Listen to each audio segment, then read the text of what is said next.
स्वागत है आप सभी का। आपके साथ मैं हूं स्वप्निल और आप देख रहे हैं महारो राजस्थान। सबसे पहले जान लीजिए 7 बजे की बड़ी खबरें।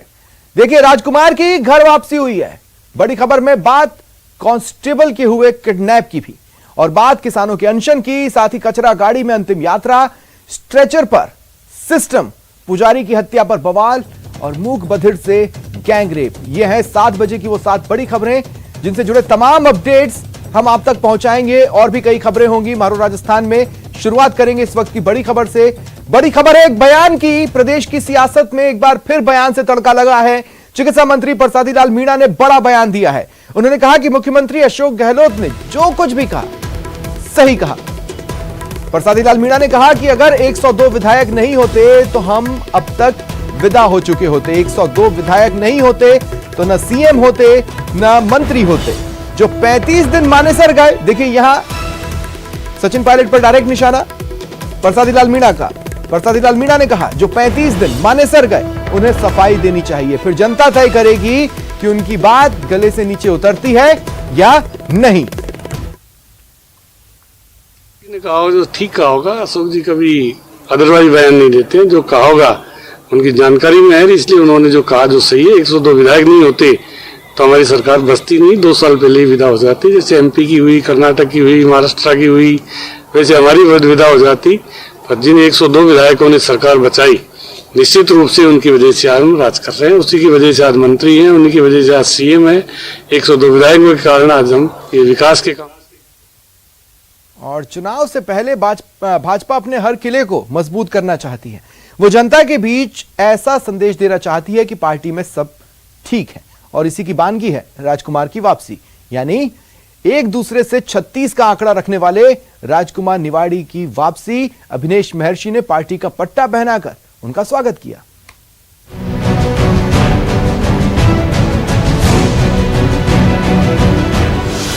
गिले शिकवे भूलकर राजकुमार की घर वापसी।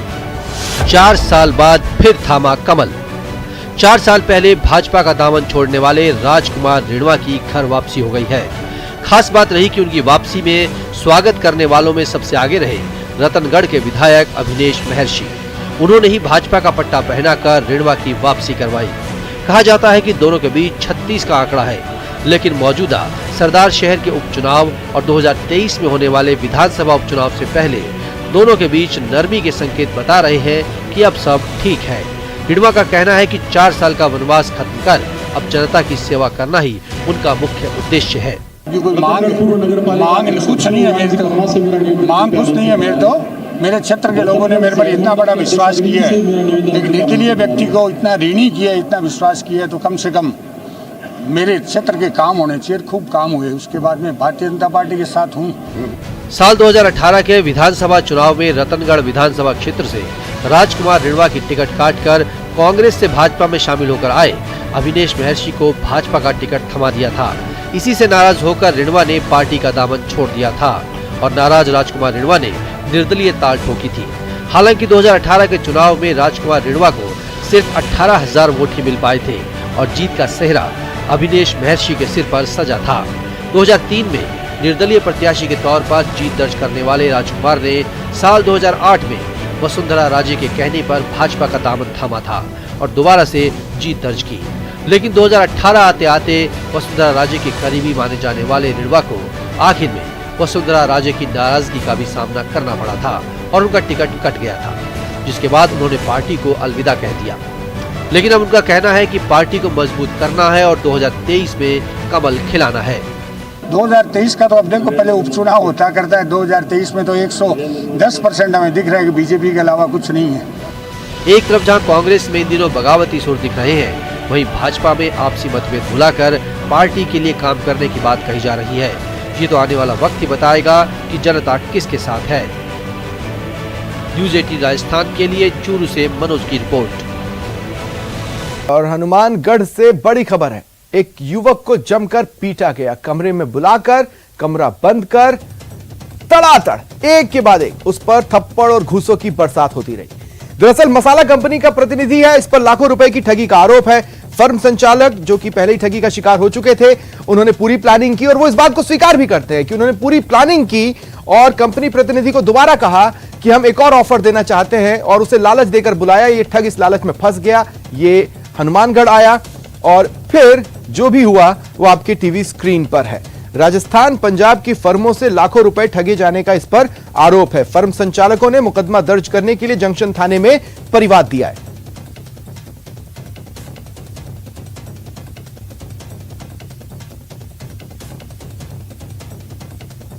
तो तस्वीरें देखिए आप, ये फर्म संचालक पहले ही ठगी का शिकार हो चुके थे, लेकिन फिर इन्होंने प्लान बनाया, चारा फेंका जिस पर ठग का आरोप है उस शख्स की तरफ, और इस चारे को ये ठग निकल गया। ये शख्स इस बहकावे में आ गया कि इसे दोबारा एक सिनेरियो मिल रहा है जिसमें ये कमाई कर सकता है। ऐसे में ये हनुमानगढ़ आया, लेकिन हनुमानगढ़ में फर्म संचालक पहले ही तैयारी कर बैठे थे। उसे कमरे में बुलाया गया और फिर कमरे का दरवाजा लगाकर उस पर ताबड़तोड़ एक के बाद एक वार किए गए। इस पर ठगी का आरोप है और गंभीर आरोप है। कई कंपनियों से ठगी का इस पर आरोप है। वैसे ये मसाला कंपनी का प्रतिनिधि बताता है खुद को।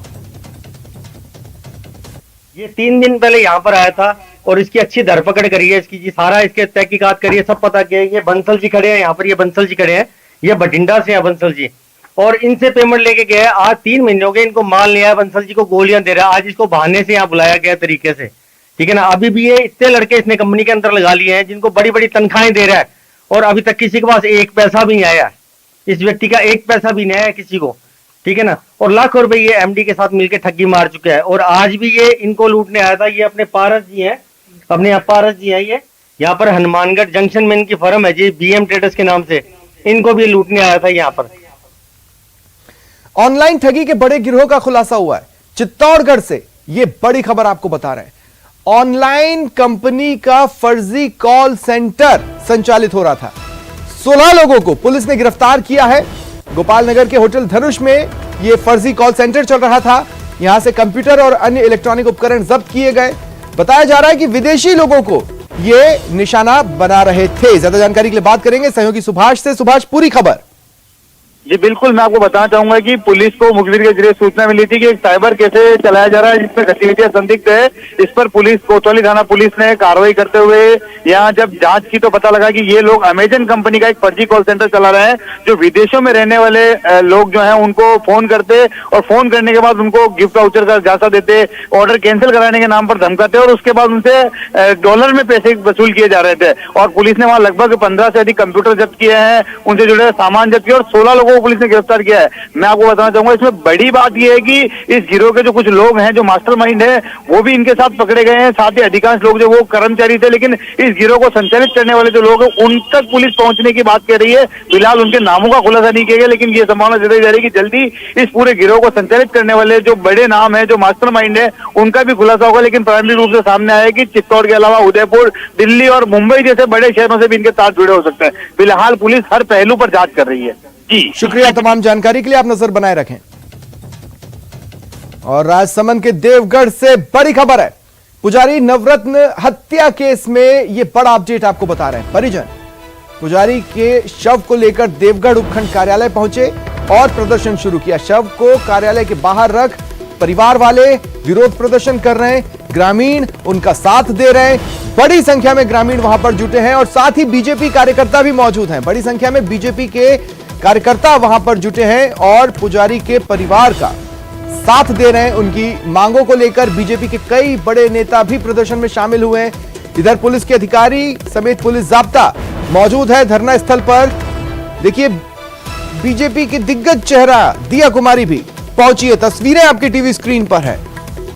कुल मिलाकर देखिए आज किस तरह की घटना रही। पुजारी जी का इलाज चल रहा था उदयपुर में, लेकिन इलाज के दौरान उनकी मौत हो गई। इसके बाद इस खबर को राजसमंद के देवगढ़ में पुलिस ने 3-4 घंटे दबा के रखा, लेकिन अपनी तरफ से इस तैयारी में लगी रही कि अंतिम संस्कार हो जाए किसी तरह से शांतिपूर्ण तरीके से।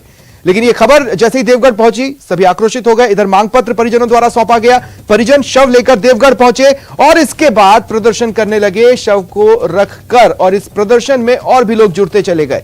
बीजेपी कार्यकर्ता भी जुटे, ग्रामीण भी जुटे। आप देखिए बड़े बड़े बीजेपी के चेहरे प्रदर्शन स्थल पर पहुंचे हुए, जहां पर ये परिवार वाले, पुजारी के परिवार वाले प्रदर्शन कर रहे हैं। सांसद दिया कुमारी आपकी टीवी स्क्रीन पर तस्वीरों में आप देख सकते हैं, वो भी वहां पर पहुंची और जो पीड़ित परिवार है उनसे वो बातचीत कर रही है उनकी बातों को समझने की कोशिश कर रही हैं। और अब आप ये भी सुन लीजिए कि जो इनका परिवार है, आखिर उनकी मांग क्या है, वो क्या चाहता है।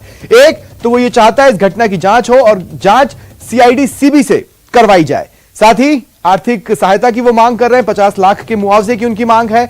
और उनकी मांग है कि भविष्य में परिवार की इकोनॉमिकल सिक्योरिटी के लिए परिवार के किसी एक सदस्य को सरकारी नौकरी दी जाए और साथ ही परिवार को सुरक्षा भी दी जाए। परिवार के 2 सदस्यों को वो सरकारी नौकरी की मांग कर रहे हैं। और हीरा की बस्ती गांव में इधर एहतियातन रात के समय धारा 144 लागू रखने की मांग भी उनकी ओर से की गई है। साथ ही खसरा संख्या 286 से अतिक्रमण तत्काल हटाने की इनकी मांग है।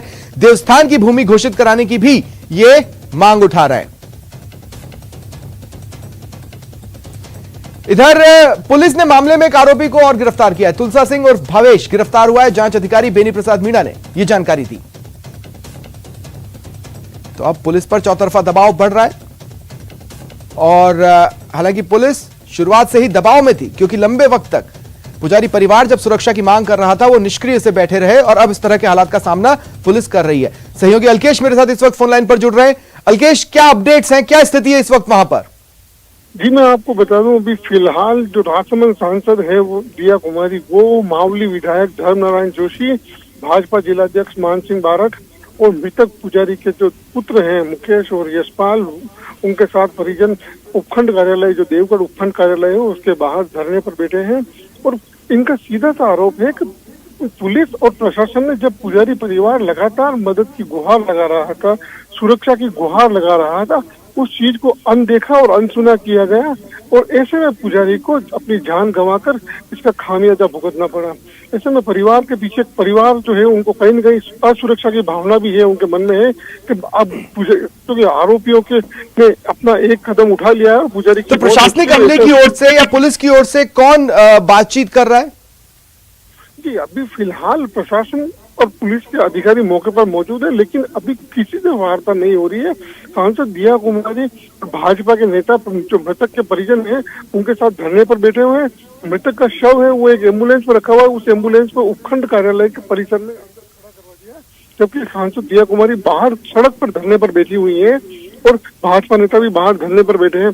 अभी तक दोनों ही पक्षों की ओर से वार्ता को लेकर आप सुबह बता रहे थे कि जितने भी आरोपी हैं पुलिस का कहना है कि उन्हें गिरफ्तार कर लिया गया है, लेकिन एक और गिरफ्तारी हुई है, वो क्या है? जी इसमें बड़ी बात यह है कि पुलिस ने आज एक आरोपी को गिरफ्तार किया है, उसको बापर्दा रखा गया है। इस मामले में जब हमारी बात हुई, जांच अधिकारी है जो बेनी प्रसाद मीणा, उनसे हमारी बात हुई तो उनका कहना है कि अभी भी कुछ और व्यक्तियों से पूछताछ जारी है, उनकी भूमिका को लेकर अनुसंधान पुलिस कर रही है। पुलिस का उन्होंने साफ तौर पर कहा कि इस मामले में अभी और गिरफ्तारियां होंगी, अभी इस मामले में और भी गिरफ्तारियां आगे भी होंगी। इसमें पुलिस, क्योंकि पुलिस ने कुछ शुरुआती दौर की अगर बात की जाए तो पुलिस ने 10 से 11 लोगों को डिटेन किया था और उनकी भूमिका की जांच कर रही थी। इसमें पुलिस का अभी भी कहना है कि अभी भी गिरफ्तारी आगे भी और होगी। जो भी इस घटनाक्रम से जुड़ा हुआ आरोपी है उसको गिरफ्तार किया जाएगा पुलिस की ओर से। लेकिन परिजनों की बात यह है कि परिजन और जो भाजपा के जो नेता हैं वो यहाँ पर अब इस बात को लेकर मांग कर रहे हैं कि जो आरोप पत्र उन्होंने जो मांग पत्र जो दिया था उस मांग। शुक्रिया अलकेश, आप नजर बनाए रखें। बढ़ते आगे, कोटा में पुलिस ने महिला की हत्या मामले में फरार चल रहे एक आरोपी को गिरफ्तार किया। आरोपी ने एक महिला को अपने प्यार में फंसाया, उससे पैसे ऐंठे और अंत में जब 50 वर्षीय पूजा अपने प्रेमी से बिना जेवर और पैसे लिए पहुंची तो आरोपी प्रमोद ने उसे मौत के घाट उतार दिया। पूरा मामला 1 जून 2022 का है, जब कुन्हाड़ी इलाके के जंगल में पुलिस को एक महिला की लाश मिली, जिसकी तलाश उसके परिजन कर रहे थे। शिनाख्त उसके परिजनों ने की। फिर पुलिस ने हत्या की गुत्थी सुलझाने के लिए कई टीमें बनाई। प्रमोद का नाम इस केस में सामने आया। शुक्रवार को जब शाम को प्रमोद कोटा पहुंचा तो पुलिस ने उसे दबोच लिया। पूछताछ में उसने अपना जुर्म कबूल किया। सक्की सुई एक व्यक्ति पर घूमी जो काफी क्लोज इस महिला के संपर्क में आया था, लेकिन वो उस घटना के बाद गायब हो गया। उसकी तलाश हुई और उस पर हम लोग टेक्निकल सर्विलेंस रखे हुए थे। अंततः कल वो व्यक्ति आया जिसका नाम प्रमोद कुमार सिंह है।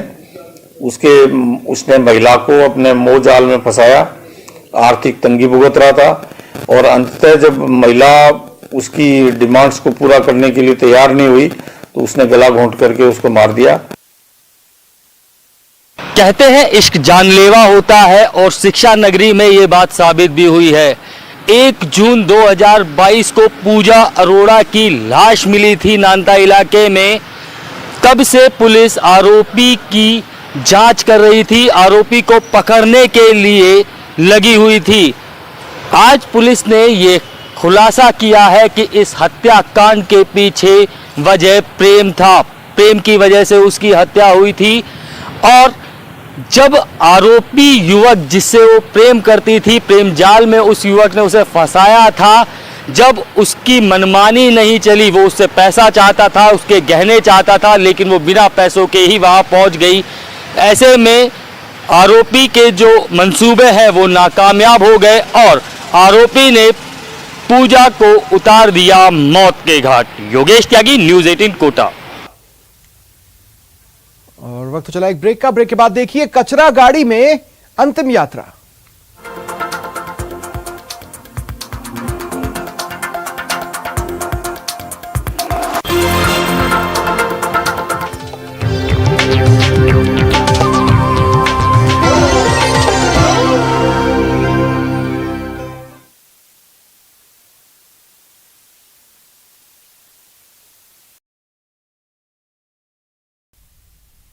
कांग्रेस सांसद राहुल गांधी ने पार्टी की भारत जोड़ो यात्रा की आज की शुरुआत खंडवा के मोरटक्का गांव से की। उनके साथ कांग्रेस नेता प्रियंका गांधी वाड्रा, रॉबर्ट वाड्रा और पार्टी के अन्य नेता समर्थक भी मौजूद रहे। 26/11 की 14वीं वर्षगांठ पर राज्यपाल भगत सिंह किशोरी, महाराष्ट्र के मुख्यमंत्री एकनाथ शिंदे और उप मुख्यमंत्री देवेंद्र फडणवीस ने पुलिस स्मारक पर श्रद्धांजलि दी। इसरो आज श्रीहरिकोटा के सतीश धवन स्पेस सेंटर से सुबह 11:56 पर ओशन सेट 3 सैटेलाइट लॉन्च करेगा। इसके अलावा 8 नैनो सैटेलाइट के साथ PSLV C-7 IOS-06 मिशन भी लॉन्च किया जाएगा। पीएम मोदी आज सुप्रीम कोर्ट में आयोजित संविधान दिवस समारोह में शामिल होंगे। इस दौरान पीएम जस्टिस मोबाइल और डिजिटल कोर्ट ऐप लॉन्च करेंगे। भाजपा आज गुजरात चुनाव के लिए घोषणा पत्र जारी करेगी। बीजेपी के नेशनल अध्यक्ष जेपी नड्डा सहित कई बड़े नेता गांधीनगर में सुबह 10:30 बजे पार्टी का मैनिफेस्टो जारी करेंगे। विदेश मंत्री एस जयशंकर ने शुक्रवार को कहा कि पीएम मोदी चीन के मुद्दे पर अडिग रहे हैं। उन्हें चीन भारत सीमा पर सेना की मजबूत तैनाती से आंका जाना चाहिए। उन्होंने कहा कि चीन के साथ संबंध की वास्तविकता ये है कि वो दुनिया की दूसरी सबसे बड़ी अर्थव्यवस्था है और भारत का पड़ोसी भी है। ब्राजील में एक शूटर ने 2 स्कूलों में घुसकर गोलीबारी कर दी। हमले में 2 टीचर्स और एक स्टूडेंट की मौत हो गई। 11 लोगों के घायल होने की खबर है। तीसरे दिन भी आफ्ताब का पॉलीग्राफ टेस्ट पूरा नहीं हो सका। फैसल के एक्सपर्ट पॉलीग्राफ टेस्ट रिपोर्ट की समीक्षा करेंगे। आफ्ताब की आज साकेत कोर्ट में पेशी होगी। बांसवाड़ा में जिला अस्पताल प्रशासन की लापरवाही से मरीज की जान को खतरा बना हुआ है। सीरियस व्यक्ति को एम्बुलेंस से ले जाया गया और मरीज ने रास्ते में ही दम तोड़ दिया। बाड़मेर के डोरीमन्ना थाना क्षेत्र के मूक बधिर युवती गैंगरेप मामले में आरोपियों की गिरफ्तारी की मांग को लेकर धरना दिया जा रहा है। जयपुर हेरिटेज नगर निगम में निर्दलीय और कांग्रेसी पार्षदों का धरना जारी है। वर्किंग कमेटियां गठित करने की मांग को लेकर यह धरना दिया जा रहा है। आज आंदोलन की नई रणनीति तय की जाएगी। न्याय कर्मचारियों की हड़ताल 9वें दिन भी जारी है। मृतक सुभाष मेहरा की मौत की जांच की मांग की जा रही है। 8 सूत्रीय मांगों को लेकर कर्मचारी सामूहिक अवकाश पर हैं। उदयपुर में 2 कारोबारी समूहों पर आयकर विभाग की छापे की कार्रवाई 4थे दिन भी जारी है। आयकर छापों में दोनों कारोबारी समूहों के ठिकानों से अकूत अघोषित संपत्ति के दस्तावेज सामने आए हैं। उदयपुर में चल रही छापे की कार्रवाई से एक्मे ग्रुप के संचालक बीमार हो गए हैं, जिन्हें बीमारी के बाद अस्पताल में भर्ती कराया गया है। अस्पताल से छुट्टी के बाद उनका पंकज जैन के स्टेटमेंट लिए जाएंगे। कुट्टा में आज भी अलग अलग इलाकों में बिजली गुल रहेगी। बिजली गुल होने से उपभोक्ताओं को आज भी परेशानियों का नियम बन गया है। आज इस हफ्ते का देश है हमारा किसी मुद्दे पर। सरकार बनाई हिंदुओं के लिए और कानून मुसलमानों के लिए बना रहे हैं। मुसलमानों का चारा दिखा करके हिंदुओं का शिकार करें। आप कपड़े का रंग देख के मजाक बताने वाले लोग हैं, आपको भूखे सोते हुए लोग नहीं दिखाई देंगे। हिंदू के बढ़ने से कुछ नहीं होता जी, बस मुसलमान ही बढ़ना चाहिए। क्यों? जब 5 साल निकम्मेपन में कटते हैं तब धर्म और जाति के कार्ड खेले जाते हैं। हिंदू बच्ची है तो उसको अधिकार मिले हैं, जिसको नहीं मिले हमारे साथ मिलकर लड़ाई लड़ी है उनके लिए। लड़ेंगे क्या लड़ेंगे? क्या चाहेंगे? यूनिफॉर्म सिविल कोड आना चाहिए। जियोगे या मरोगे दोनों में स्वर्ग मिलेगा, गीता में लिखा है। अगर जिहाद तो कहीं लिखा है, स्वधर्मे निधनम श्रेया परधर्मे भयावह।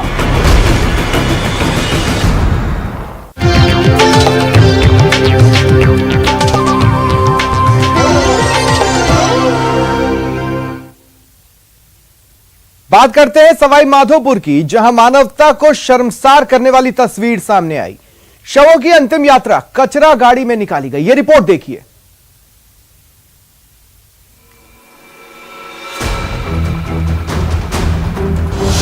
कचरा गाड़ी में अंतिम यात्रा, एम्बुलेंस की जगह कचरा गाड़ी। शव के साथ बेकदरी क्यों? मानवता शर्मसार, कहां गई संवेदना?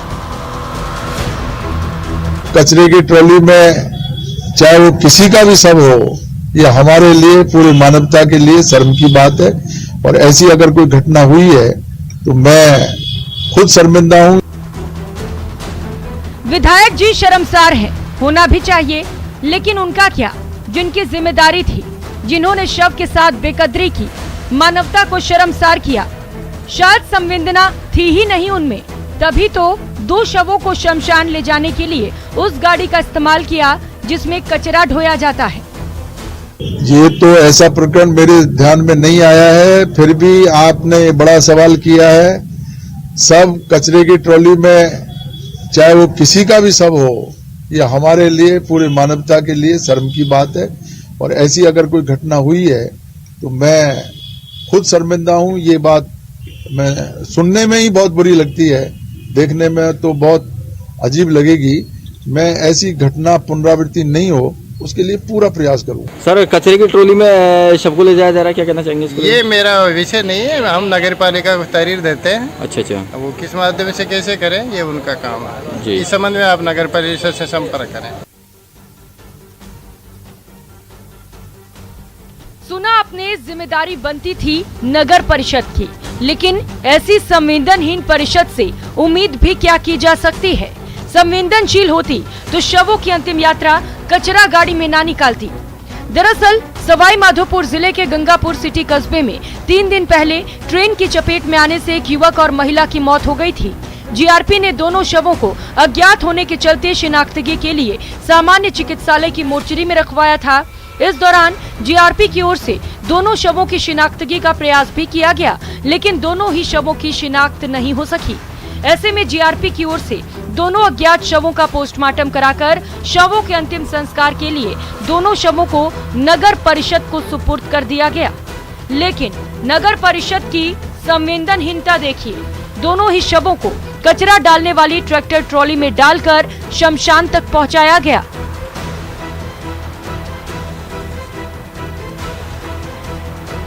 सवाई माधोपुर से न्यूज़ 18 राजस्थान के लिए गिरिराज शर्मा की रिपोर्ट।